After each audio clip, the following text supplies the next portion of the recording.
it's not possible that they didn't have a paranormal experience, but we always tell people, if you did have a paranormal experience, then everything that happens in your house after that is paranormal, whether it is or not. One of the things that we're going to talk about is EMF. You know, you've all seen the shows, everybody's got the EMF detector, and ooh, if it goes up, that means there's a ghost in your house and they're trying to communicate. That's not necessarily so. EMF is caused by anything in your house that's electronic. Anything from the alarm clock that sits next to your bed, to your refrigerator, to fish tanks, to baby wipe warmers. If you've got kids, those things throw off really high EMF. And when you're subjected to levels of EMF, it can make your body do all sorts of things. It can give you headaches. It can give you severe fatigue so that you can't sleep. It can make you paranoid. It can make you break out in rashes. It can make you nauseous. It can give you heart palpitations, ringing in the ears. Does all this sound familiar with symptoms that people give you when they say, oh, I've got a ghost in my house? They see black shadows, part of the hallucinations. And the bad thing with EMF is that if you're actually exposed to it over a period of time, they are now linking it to breast cancer, leukemia, Cushing's syndrome, adrenal tumors. So when we go in a house, after we've done the client interview, the very first thing that we do is do a baseline sweep of the house to see what's kicking off the EMF. Because you go into some of these older houses where the wiring hasn't been touched since the 1950s, you've got EMF everywhere.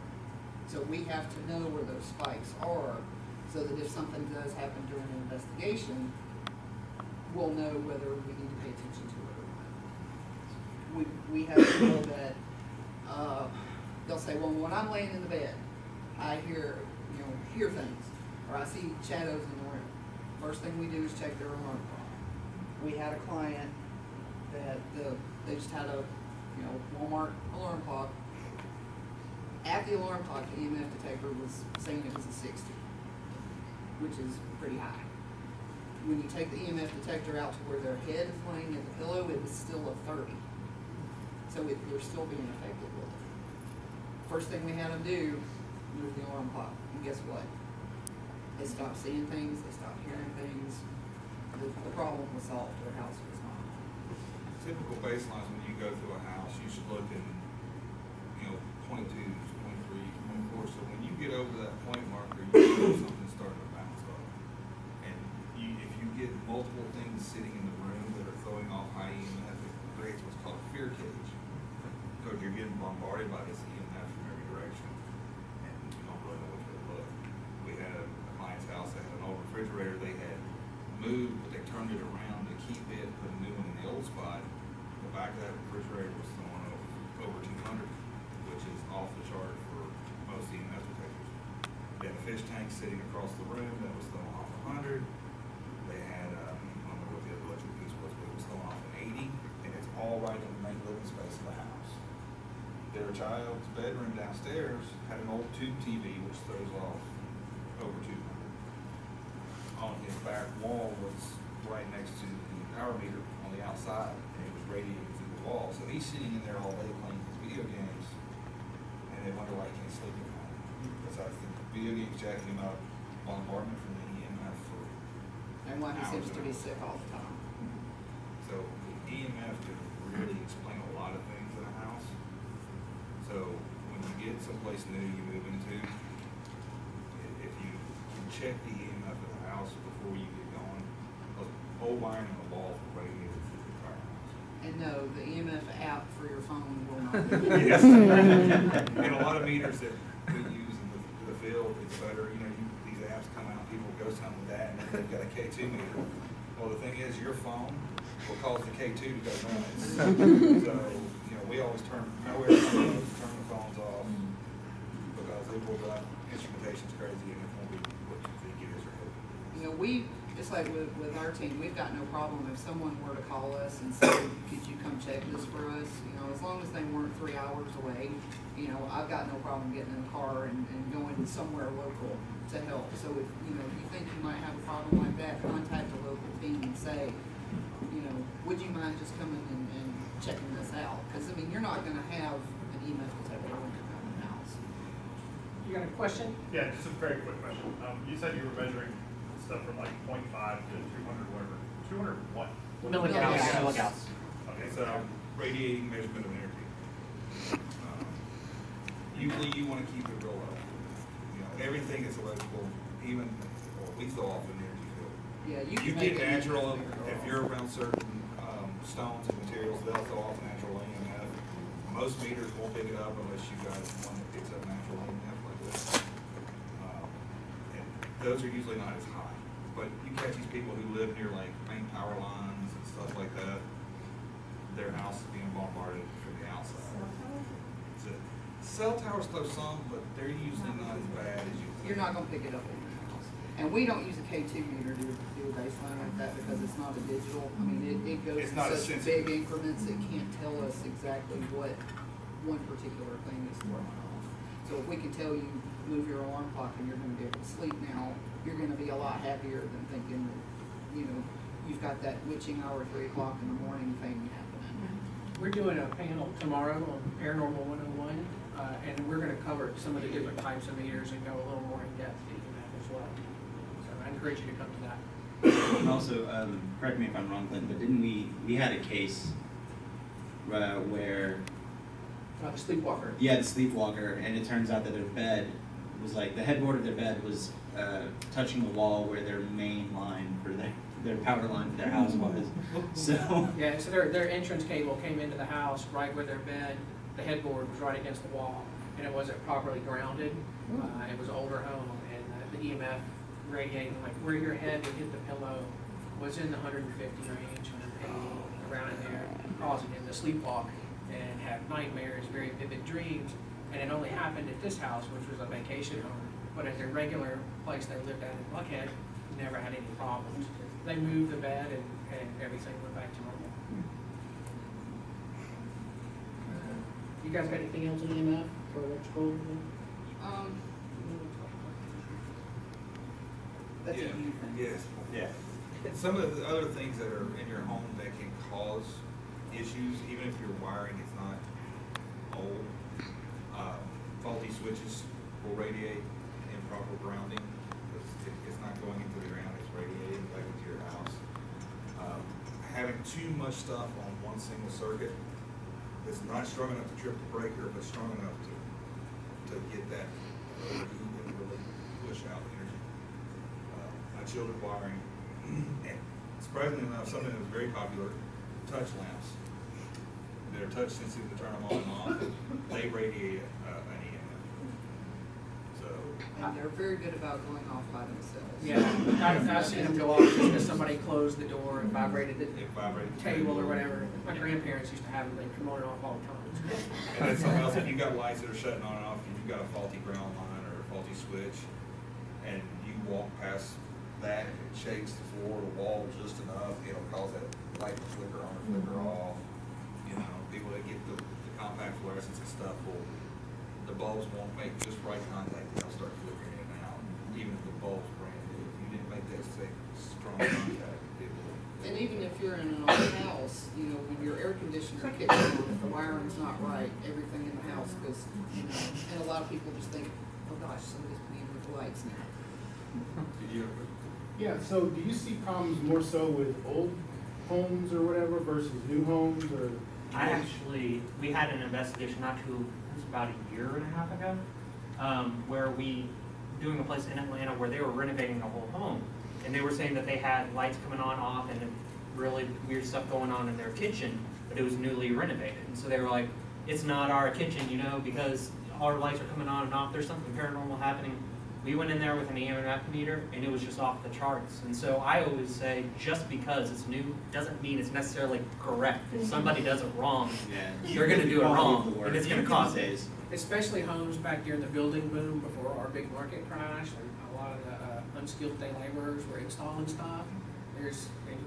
My home's 10 years old, and I found wiring issues that should never have passed the code inspection, but they And did. we've been in a house that's, you know, 150 years old, and there were absolutely no wiring issues that we could find. It all varies. You can still buy unshielded wiring today, but it's not coded to be put in a house. But if you're doing yourself renovations, you're not gonna per se have them come in and check your code. Most new homes are inspected, so, but you do have those people that take shortcuts and will put in what they can get in to make the extra buck, so it's always good to check. All right, well, Christina, you're up. So HVAC, it's very important, your heating and cooling systems in your home. So when you start hearing noises, don't directly revert it to paranormal. Make sure you roll out everything else first. What could it be? So from the point when your AC units turn on, it's gonna make all these noises, popping, and just the flow, the airflow can make noises, even almost to a sound of like growling. So don't go to that point that, oh my God, it's, there's demons in But I mean, the airflow, you can hear the AC right now. It's, making that rattling noise.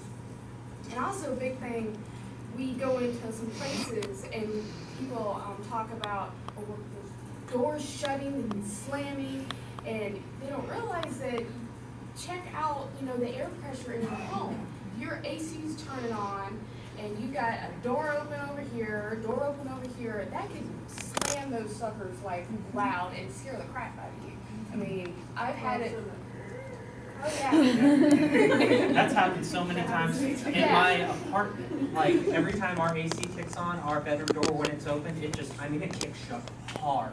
And so a lot of people would automatically be like, "Oh, it's paranormal! Oh my God, freaking out because it kicked so hard." I'm like, "No, our AC kicked on right when that happened." Yeah, I have the same thing in my home, my room. If I don't have my door shut, the AC comes on, I can see it move, just barely enough. But I know it's the AC. And also another thing, you're sitting there and all of a sudden, God, it's cold in here. Why is it so cold all of a sudden? AC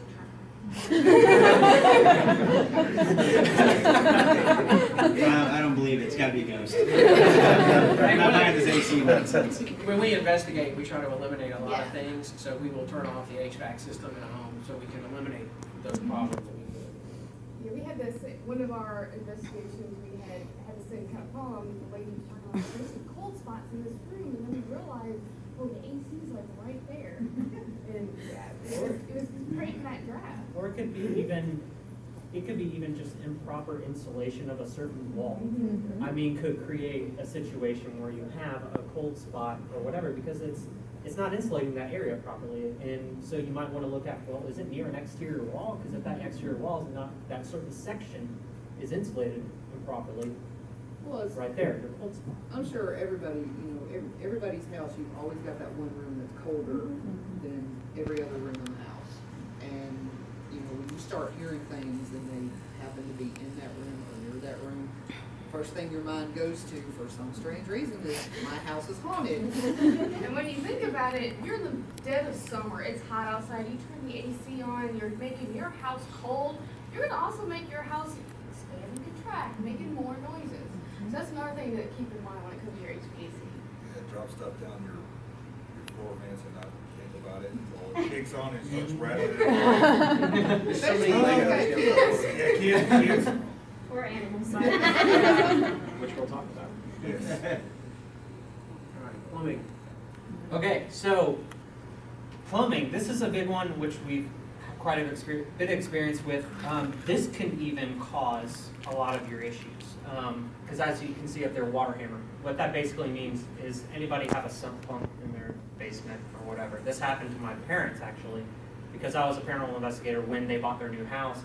And my mom's really interested in it and thinks it's cool that I do this. And so she was like, oh man, I think we have possibly something going on because we're hearing this knocking. And I'm like, oh, well, we can come in if we need to. But, luckily my dad is a contractor. And so it happened to be, it's like, oh, flush your toilet and you get a knocking. It's like sump pump knocking. Because if something is not properly lashed down, pipes and stuff like that, or anything, that's going to knock, it's going to rattle, it's going to bang, it's going to do all of that. Old valves, those are going to make noise or just drip, or It could be so many things, or if you don't, not necessarily, if you start hearing like a screeching sound, it could possibly be your valve's not quite turned all the way and it's causing noise. Or even leaky toilets or set sensor valves. But, and even there's this one investigation we did where they kept saying that they kept hearing conversations. It sounded like murmuring, a bunch of people talking all the time. And pretty immediately, like, we're just like them. We go in looking for plausible explanations. What could it be? Blah, blah, blah. And we check out the house before we do the investigation itself. Well, Clint walked over to one area, and it sounded kind of like murmuring going on and blah, blah, blah. Put your ear up to the wall. It was the water flowing through the pipes. And just that sound of the water flowing through the pipes, there's something we'll talk about later called audio matrixing, where it's like kind of, your brain tries to make sense of something that it doesn't know what it is, and so you could perceive it as something else. For example, possible talking, or whatever. And with the banging of the pipes, if you're alone in the house and the pipe starts banging and you're like, well, I didn't turn the water on. If you've got an ice maker, it kicks on automatically and it pops that water through that pipe. We've got one in our house that does it, and it drives me crazy because you find it. But you figure out what it was, it doesn't when you turn the water on. And sometimes it's about the level that you turn the water on. A little water makes it worse, a lot of water. So if you just go to fill up a cup and you turn it just enough to get the air in, and just because it knocks 3 times, that doesn't.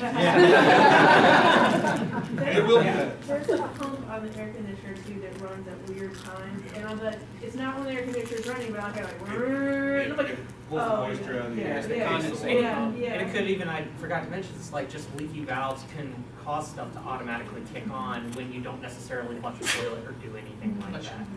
It can cause that to happen, and so they were like, well, I didn't flush the toilet or anything. It's like, well, you got a leaky valve or something going on that's causing it to automatically kick on, and then you're getting that. That's why when we have investigations, even if we're doing EMF sessions, you have to be really careful with correlation of questions and asking it to make a sound or do whatever, because it could possibly be a pipe knocking, it could possibly be this or that. We go in and check all the plumbing, make sure the water doesn't do it internally. And then that also brings us to construction problems. Level services are a big one. If you don't have a level floor, it can create what's kind of like the fun house effect. You all of a sudden you walk into a room, it's like, oh, I feel weird, this room has a weird feeling for it. Well, you may not notice it, but that floor over a gradual long period of time, or a gradual length of the floor, could be slightly out of level and cause you to feel like you're off balance or you're just feels funny. It's not enough for you to visually notice, so you don't automatically go to that. You just feel funny. But it could actually be the floor is out of level. And it can happen with new houses too. I just installed cabinets and stuff with my dad not too long ago, and this was a brand new build, and in a 6-foot section, the floor was out by 3 inches. It was a 3-inch drop. And we were absolutely blown away because, we like to do things right. And so we had to shim stuff up and do all that. I won't worry that. But it can cause, just that simple kind of thing can cause some odd feelings in a room or whatever. Creaky floors and steps. I mean, that's pretty self-explanatory. I think a lot of us have spots in our houses where you walk in, you get that creak. And somebody that may not pay attention to certain things could perceive that as paranormal. Door frames, if those aren't squared up and if they're not adjusted right, it can cause your door to easily open and close. Even if it might be very light air pressure, like we were talking about with HVAC systems, it can cause it. If it's not done properly, it can cause it to unlatch pretty easily and swing open. So you always have to check for that. That's the one thing we always check for when we go into a house when they say doors are opening and closing. It's like, well, are the door frames out of whack? Does it need to be adjusted or whatever? Cabinet doors are the same way. Some of the newer hinges that I've used, it really doesn't allow this to happen but some of the cheaper or older hinges, they allow it to free swing and they don't have like a soft close mechanism or anything on them. So, and if those are just out of plumb and they're kind of like that, tilted like that, they can easily just kind of slowly swing open on their own. I've seen it happen a ton. and that can cause issues. And then also just expansion and contraction. When you go into a house, the same house I was talking about, the water flowing through the pipes, it was unoccupied for what? It was like 2 years or something like that. And when you don't have an HVAC system running for that long a time, it can cause a lot of issues within the structure, and then you're going to naturally have a very noisy house. And so when you start kicking on the AC, the heat, the AC and all that, it's going to cause it to creep, pop, do all sorts of stuff. And that was one of their claims, is hearing a lot of knocks, or I think I hear footsteps. Well, probably your floor is creaking, because we even noticed during our investigation that it didn't correlate with necessarily anything paranormal, but we just heard a lot of creaking and popping. And we're like, well, it's probably your house, if it was unvacated for 2 years, that's going to cause a lot of issues. All right, George. Animals. So one of the common things we hear about whenever we do a pre-investigation interview with a client is we hear scratching. We hear, and people automatically, a lot of people, sadly more than I'd like to admit, like, oh, I clearly have a demon dog in my house. It's not really the case. I mean, you know, rodents are everywhere. I mean, mice, rats. I hate to say it, but I actually had to set up a couple rat traps at my house. I live up in Canton, which is like 30 minutes north from here, and I'm close to the woods, so I get a lot of rodents.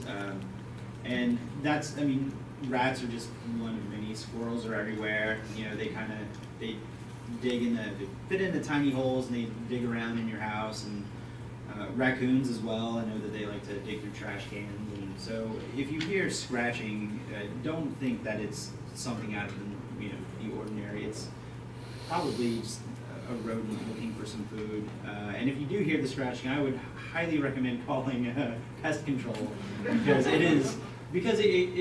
it'll cause a bigger problem down the road. Because what happens if these rodents are probably defecating in your home, which causes a much bigger sanitary problem for your home.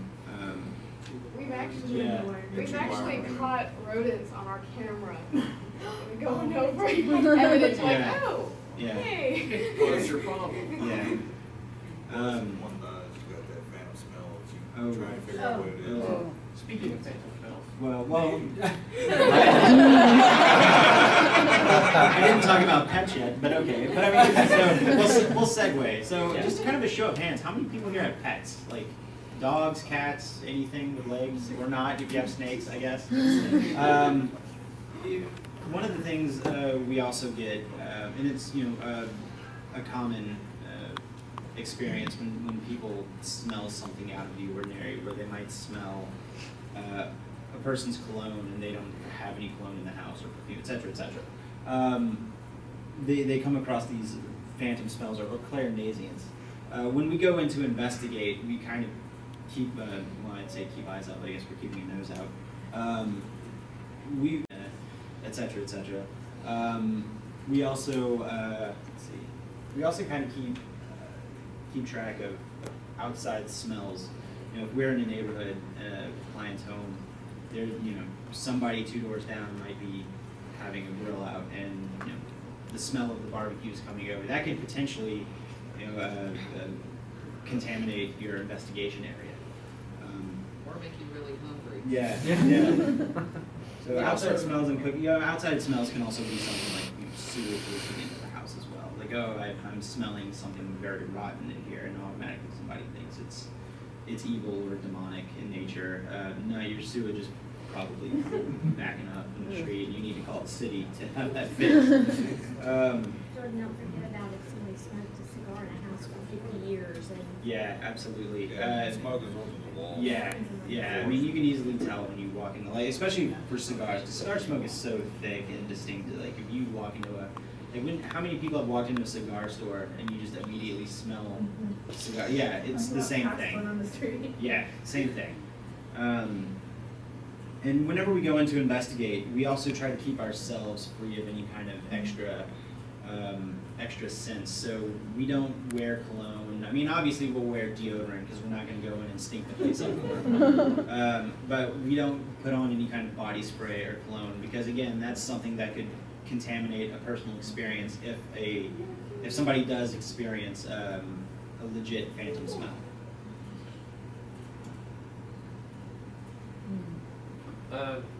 And kind of going along with mold, with smells, you can also smell mold. It has its own particular odor, and mold can cause a host of different medical issues, which are too numerous for me to list. We're glossing over that one. All right. And mold will hide in the walls where you can't see it. So, you know, it's always You good. can smell it. And if you got water leaks, and not only do you have the water leaks and the water causing the noises and everything, but then you're gonna have the mold making you sick, so then you're added to your potential Experience. All right, well, I don't like to sit down and talk, so I'm standing up for this. So we're going to talk a little bit about matrixing. And matrixing is when your brain, your mind is looking for patterns in something that you see or hear.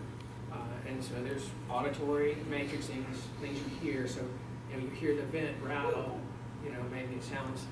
This old house that I used to live in, the air would blow through the HVAC system, and it sounded like singing. And I spent a whole day trying to figure out where the singing was coming from, and finally I turned off the air conditioner and it went away. If I only started there, I could have done something else for the rest of my day. So, visual matrixing. We're going to get into visual matrixing. I'm a photographer. I've been a photographer for 20 years, so this is near and dear to my heart. So visual matrixing, I don't think anybody reported to look like a smiling face, but that's what everybody saw, right? All right. I don't know about you, I see that in pestilence.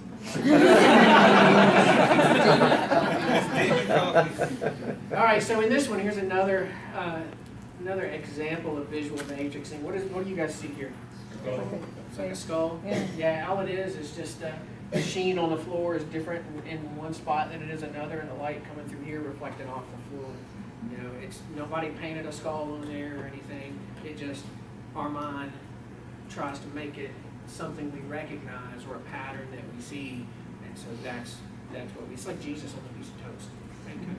Especially faces, right? The eyes, nose, mouth, like Those stand out more than anything, pretty much. Your brain tries so hard to make it look like something. Yeah.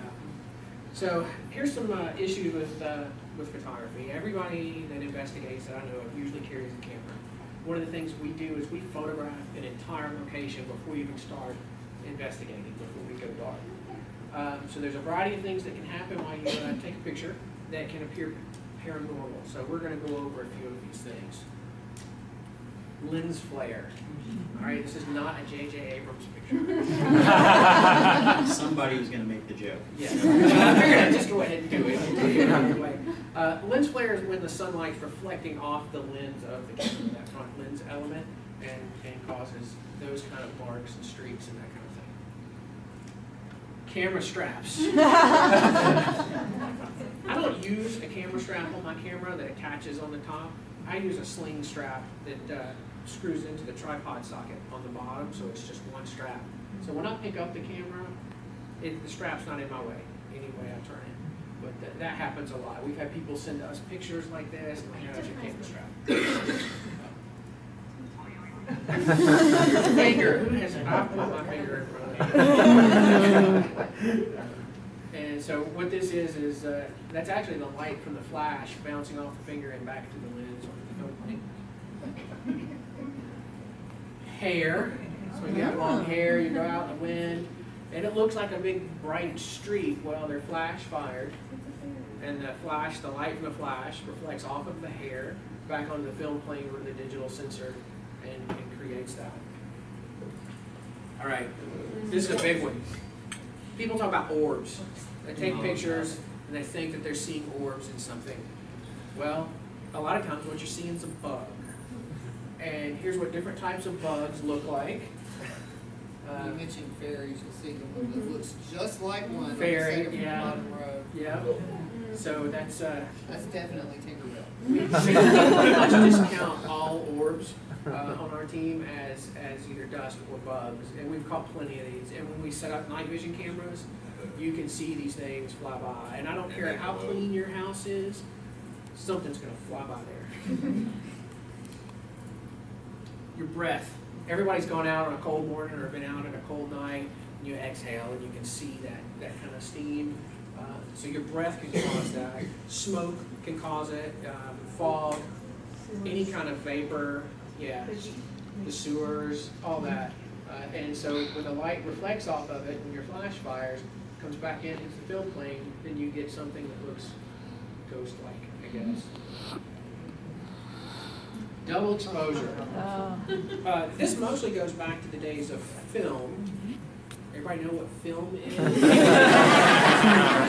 Okay. So a double exposure would be you take one picture, and then you don't advance the film, whether it's you forgot to or the mechanism didn't work, and then you make another picture, and the two pictures are on the same image.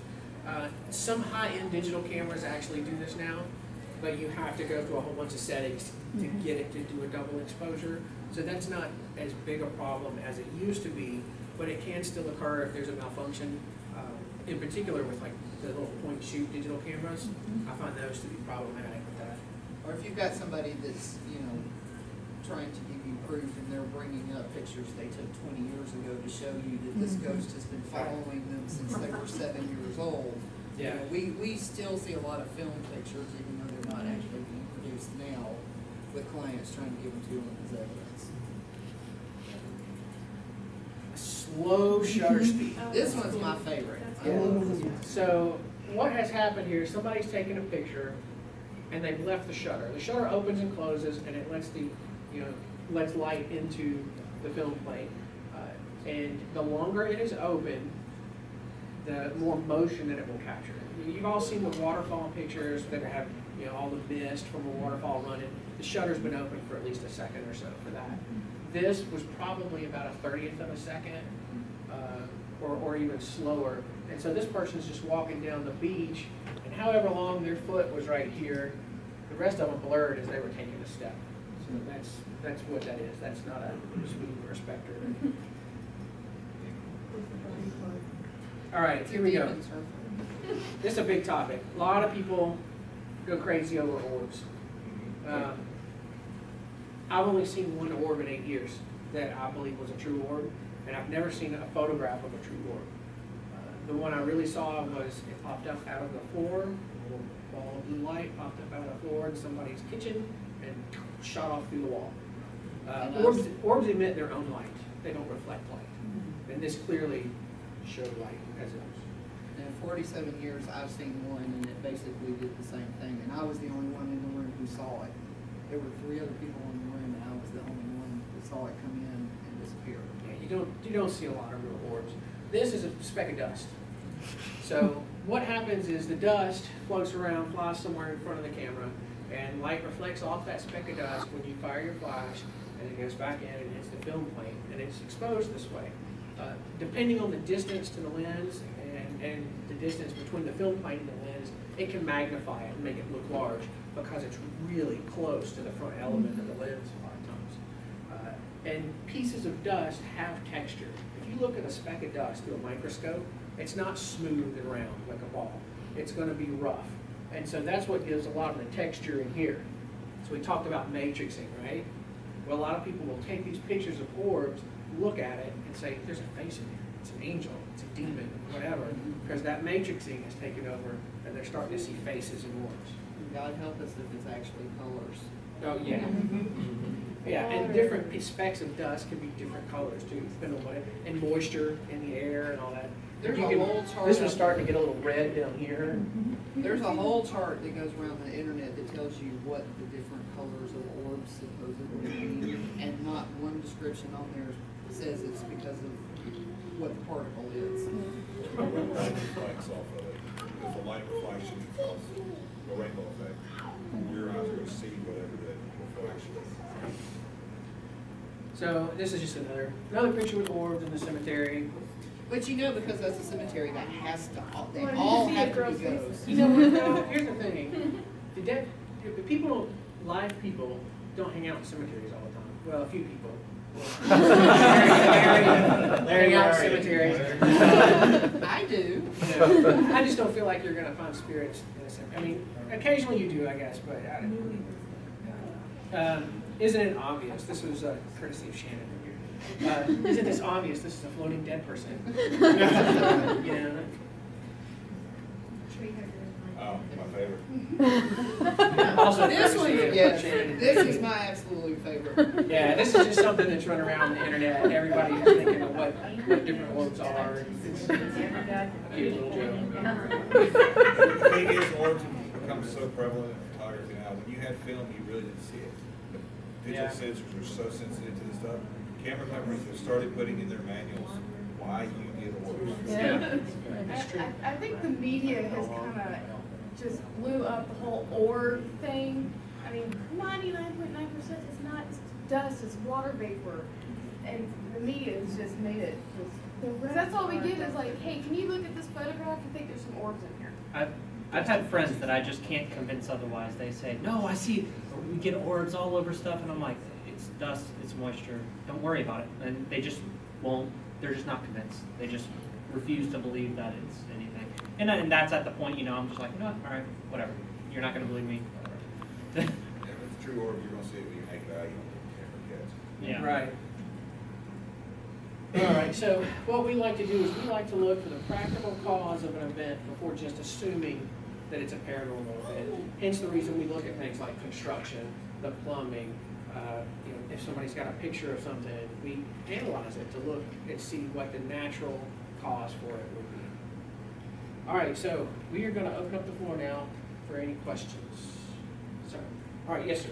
So when you go to like someone's house or something and you kind of proven that it's not, you know, paranormal, you have people, because you were talking about this just a second ago, you have people who just totally not believe you, like we're showing you that it's your AC or whatever. Yeah. Like, Yeah, no, I know it's not. Yeah. And that's the case, like, I know we're all kind of laughing about this and joking about, oh, isn't it obvious that it is this? And that's the time, though, when we're at clients' house, you have to be really sensitive to their beliefs, you know, because there are going to be lots of things that kind of skew their viewpoint on it. And so you have to be kind of sensitive and make sure you're not, you know, being insensitive. Well, we also don't tell them, we're straight with them. Like, if we come back with these findings saying, no, you're not experiencing something paranormal, we'll tell them, these are all the reasons you're experiencing this and none of them are paranormal. We're not going to lie to them. We're not going to tell them what they want to hear.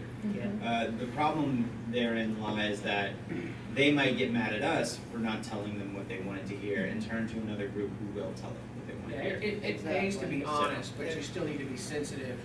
And sometimes the thing is, when we go in and investigate, we're not guaranteed to catch evidence at all anyway, whether the place has true activity or not. So we're explaining some of the things that are normal that we caught that night, but it doesn't mean they don't have that haunting, they just may not show up. So we tell them, if you want us to come back, if you keep experiencing this, we'll come again. You know? Well, and one of the very first questions we ask in a pre-client interview is, which ghost shows do you watch?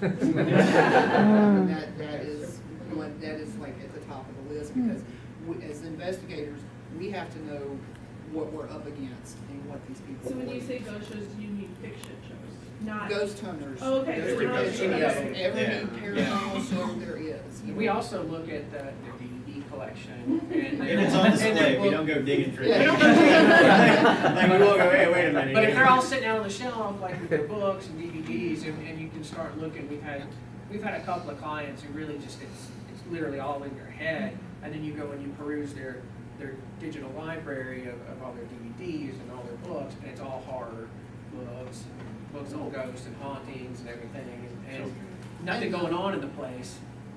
It's all Well, going now on it's here. cool to have a ghost hunter come to your house. Mhm. I mean, It's cool you to know, have a it's- haunted You're house. not considered crazy because of all the paranormal entertainment shows.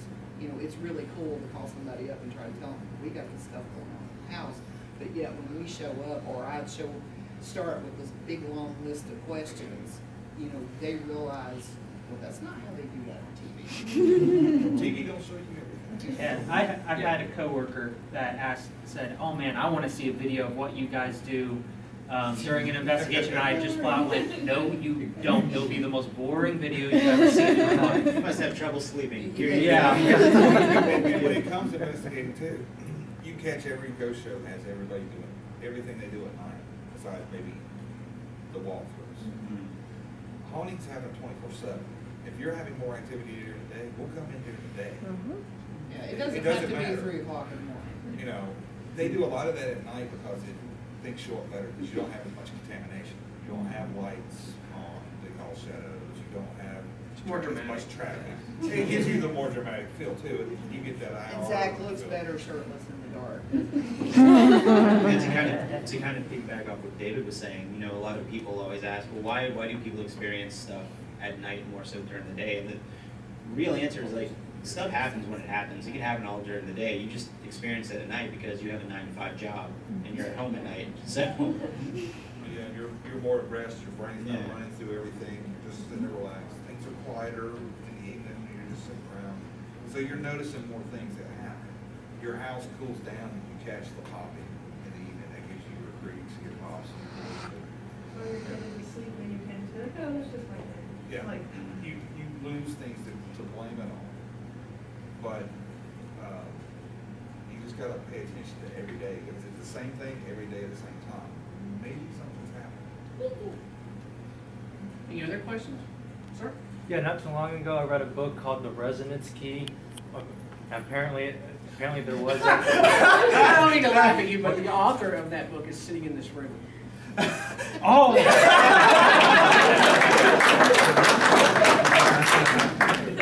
It's a great book. So He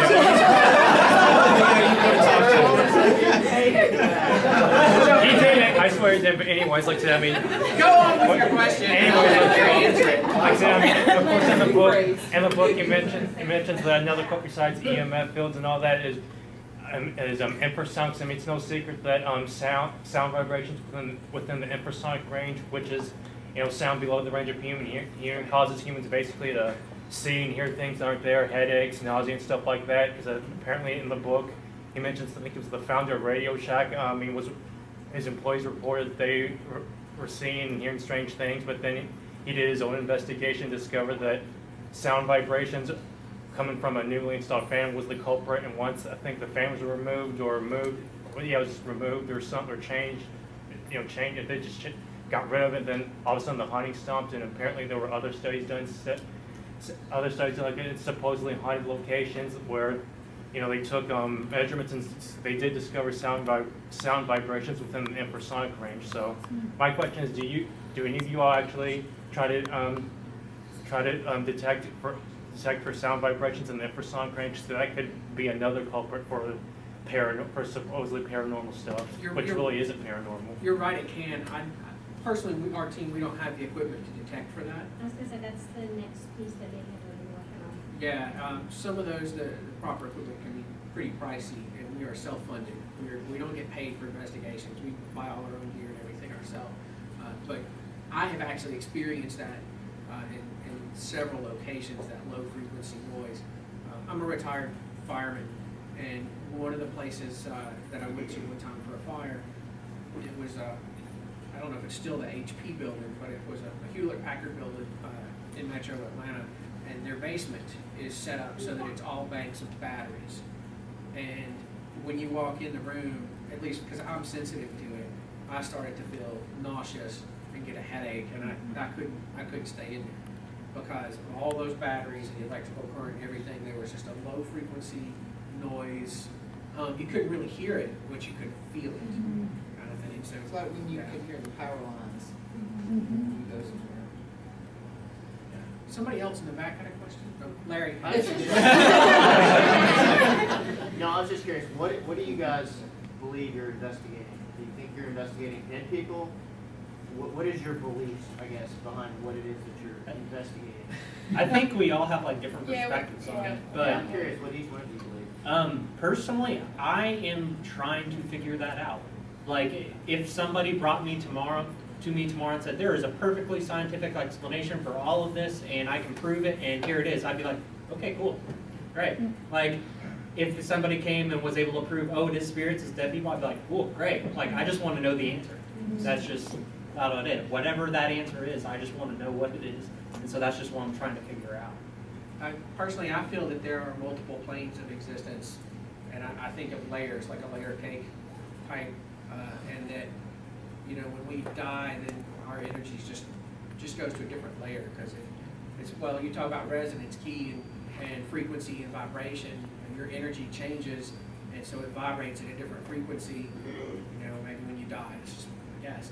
And so because you're vibrating at a different frequency, or your energy does, then you change planes. And then at some point, these planes may crisscross, overlap. To use Larry as an example again, his book, The Grid. It's I feel about it kind of like how you explained it in The Grid. Are you speaking on The Grid this week? I am, yeah. Yes. Excellent. Go see that Excellent. panel. Go see Yes. it. Listen to that panel. It's fantastic. That's, you know, long before I read The Grid, that's how I felt about it.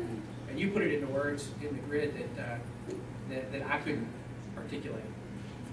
I believe that there are human spirits and demons and other kinds of entities just running around that we just can't see.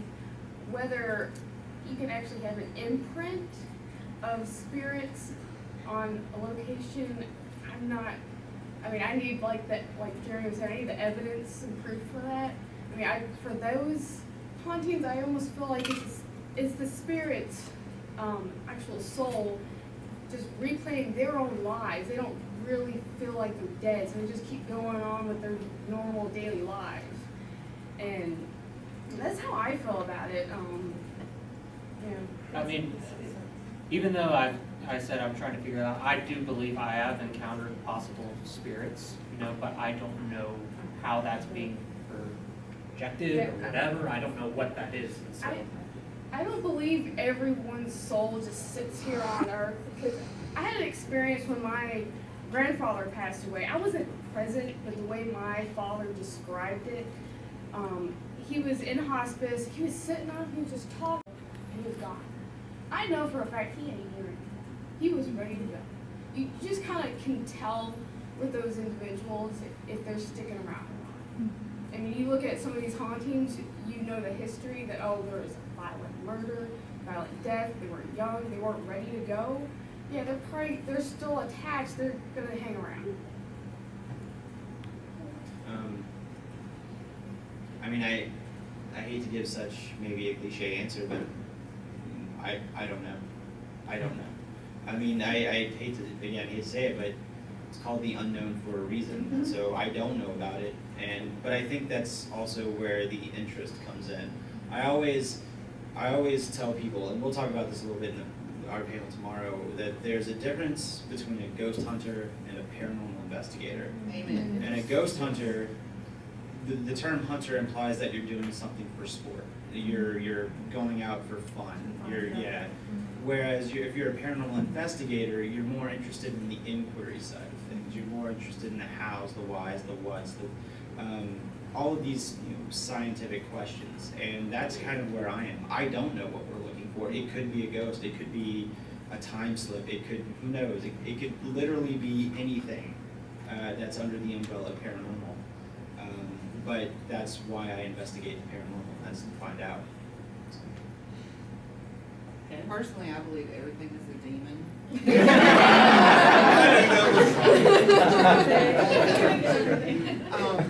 I 100% believe in ghosts, residual energy. We have experienced too much in all the years that we have been doing this for me not to believe. We go in as skeptics.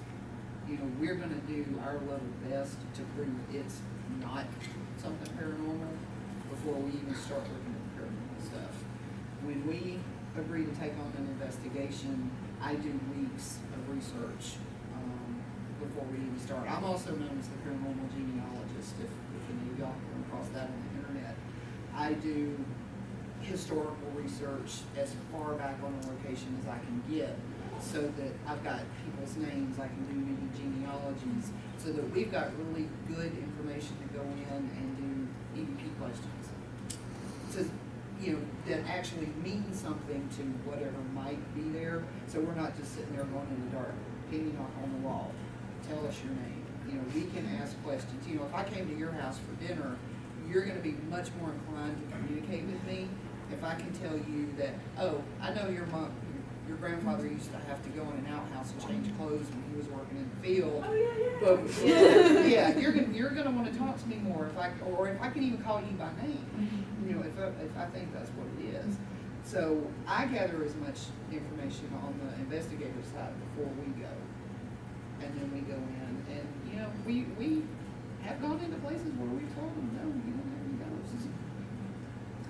And then there's this little bitty part of me that I have really been studying interdimensional string theory and theory, you know, wormholes. Are we actually communicating with another time period because of time slips and things like that? So that's one thing I've gotten interested in the last couple of years. Can we prove any of it? No. Anything we get, if you don't believe, I'm not going to be able to tell you. You know, I'm not going to be able to make you. It's like arguing politics and religion. Nothing I say is going to make you believe until something happens to you. She said it all. As part of being a husband and wife team. That's it. She's the boss. Yeah, question? Yeah. Y'all were talking a little bit about interviewing the individuals. Mm-hmm. Do you ever do like a psychological assessment or? That's kind of what the interview is for. Yeah, we have a set, the way we do we do a pre-interview, and then that determines if we do an investigation. And in that interview, our case manager, Jenny, unfortunately she's not here right now, but Christina and Nancy. Nancy can elaborate. Well, yeah, she can elaborate. You want to go for it? Go for it, Nancy. I was going to say, we have a long list of questions that we go over with clients about, you know, we tell them, you know, this is 100% confidential, it won't go anywhere but, you know, the director and the person you're talking to. And it has a list of questions is there any medications that you're taking? Because medications can cause things. You know, are you seeing a therapist? Have you had exorcisms done? Is there any, you know, excessive alcohol? Is there any drug use in there? You know, it doesn't automatically count you out. We just want to know what's going on with you, because, I mean, certain times that people with mental illness actually, I won't say I feel attract entities. Mm-hmm. So we don't automatically rule anybody out, but we do have a rule on our team that if one person feels uncomfortable in an investigation, we call it, we leave. And I think we were able to do that once when I've been on it, and that was at the doghouse. We did it once whenever it was just Tammy, Heather, and myself. Yeah. Uncomfortable, like unsafe. Yeah. Unsafe, yes. Yeah. We don't. We're not uncomfortable, like, oh, there's something here. Like, Okay. Now, we're the ones that say, wait a minute, did you call that? Let's do this again. Like uncomfortable, like this used to be a meth house. Uncomfortable. And we have a rule that if there is something going on when we get there, that one of our team members feels uncomfortable and like we probably shouldn't be here, we call the investigation and we book it. Because we're concerned about, even though people are concerned about us coming into their homes and we're sensitive to that, we also have to be considerate of, we're going into somebody we don't know's home, into their territory, so you never know. I mean, we do go all our investigations to make sure it's not like a rundown, nasty, trashy neighborhood, and we have them take pictures of the areas that have an activity in. So at least we can get a see view of if what it's their house having looks animals or clothes or dogs. it's or not all food. boarded up and you're going to try and file it. Yeah, you wouldn't believe some of the places we've been into. Oh, And no wonder you have problems. I mean, you can't walk down the hall because you got newspaper stacked full of We've only stuff got on a both few. sides. I know we got one more question. We've only got a few minutes left, so there was somebody, James? a gentleman in the back who had a James, question. did you have a question? Yeah, I was just wondering what you guys thought about cases like Elisa Lam, the case in California, where the girl, they have video of her acting crazy on the elevator when she was normal the whole time she was in LA. And then they found her in they found her in the water tank, which was impossible for somebody her size to get into, and things like that. And the history of the building and stuff like that. I mean, I'm familiar with that specific case. What's myself, the but- question? it's, Well, my question was, what do you guys think about cases like that where it actually does get I think violent? there is not enough known about that one for me to have any I was opinion gonna say, whatsoever. I think We Spalding haven't and seen Mulder a should go. video. yeah, It's an it's kind interesting of, start to this. yeah, it's kind of one of those that we just know kind of what happened, but there's no proof that it really was paranormal, or, I mean, it's a strange circumstances, but like I said, there's just not enough to really tell what really happened. I mean, you've got no way of knowing if that video on the elevator is edited, because there, you know, there's people on both sides, because you can see that there's problems with the time stamp on it. It appears it's been edited, but we can't prove that. And there are people out there trying to screw with us.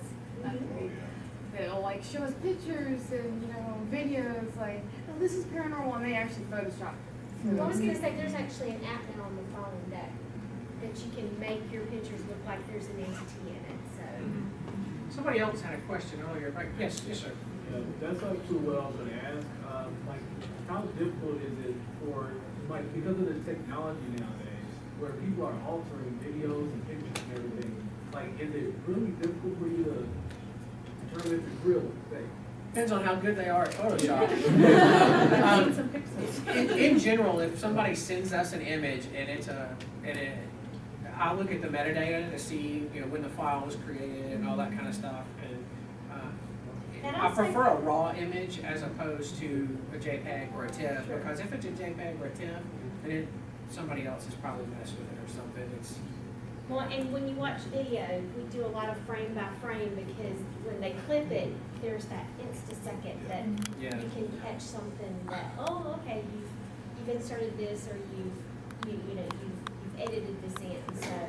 it's really hard today with Photoshop. Like, I use Photoshop CC every day, you know, and I could make a bunch of ghost pictures. People would be like, wow, that's awesome, you got a ghost. And I'm like, I think, well.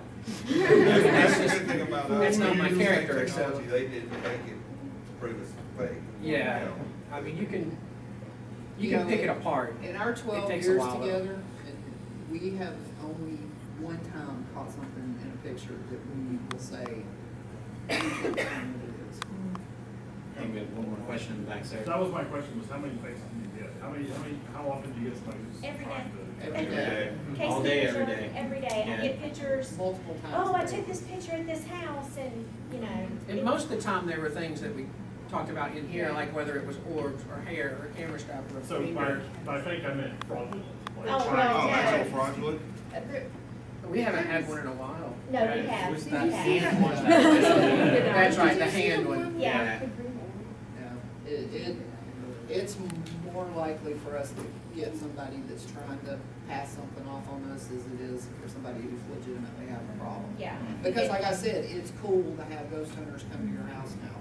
And if you own a bed and breakfast, Variety it of- generates traffic, so. Or charge We've had, haunted house. because it's Yeah. haunted. we've had a restaurant want us to come in and investigate because he wanted to be the roof and he was on it. You have to watch the big boy. Yeah. That's why we did it as we did. Yeah. But, so guys, I want to thank everybody who came to our panel today. So thank